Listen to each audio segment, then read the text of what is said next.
అందరికి నమస్కారం. జై జనసేన. పవన్ కళ్యాణ్ ఏదో సొంత పాలిటిక్స్ కోసం రాలేదు. మందందరూ గమనించాల. దేశం కోసము సేవ చేద్దామని పార్టీ పెట్టి ముందుకెళ్తున్నారు. కొందరు వెనకకు లాగాలని చూస్తున్నారు. ఇది పద్ధతి కాదు. పవన్ కళ్యాణ్ కొందరు చెందినవాడు కాదు. అది ఒక్కటి ఆలోచన ఇవ్వండి. అందరి వాడు పవన్ కళ్యాణ్. అతనిలో సేవ చేసే గుణము కానీ ఎవరికి ఉంటుంది చెప్పండి. తన సొంత డబ్బుల్ని ఖర్చు పెట్టి డెవలప్ కానీ 10 మందికి పంచడం కానీ ఏ రాజకీయ నాయకుడు చేస్తారు చెప్పండి. సొంత పార్టీ పెట్టి తన కాళ్ళ మీద తాను నిల్చోబెట్టి తన పార్టీ నిలబెట్టుకున్నవాడు ఎవరున్నారు మీరు చెప్పండి దేశంలో. 21కి 21 గెలిపించుకున్నారు. 2019లో ఒక్క సీటు గెలుచుకున్న వ్యక్తి. ఎన్ని అవమానాలు, కుటుంబాన్ని ఎంత అవమానం పరిచింది చెప్పండి. హ్యాట్సాప్ పవన్ కళ్యాణ్ గారు. మీలాంటి వారు ఒక్కరికి కాదు, కొందరు మీరు మాటలు పట్టించుకోకండి.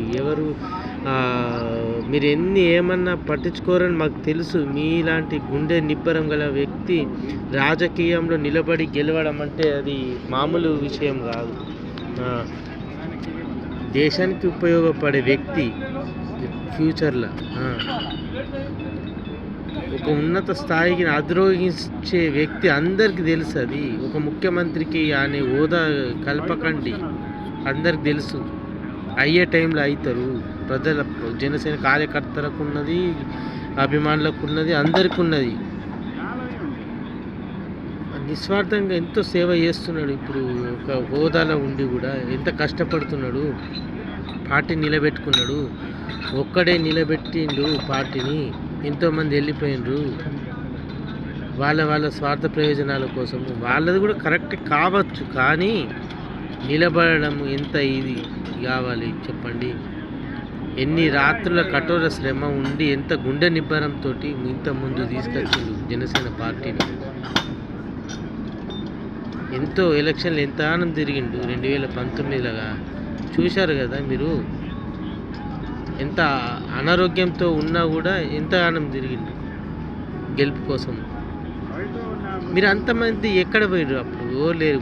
కొత్త ముచ్చట్లు పట్టుకొని వస్తారు. రాజకీయం చేస్తారు. ఇటువంటి గబ్బు రాజకీయాలు చేయకండి. పవన్ కళ్యాణ్ దగ్గర అన్నీ తెలుసు ఆయనకి ఏం చేయాలో.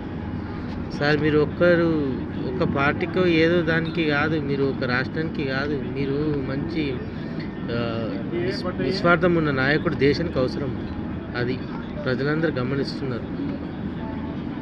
హ్యాట్సాప్ పవన్ కళ్యాణ్ గారు. I like you.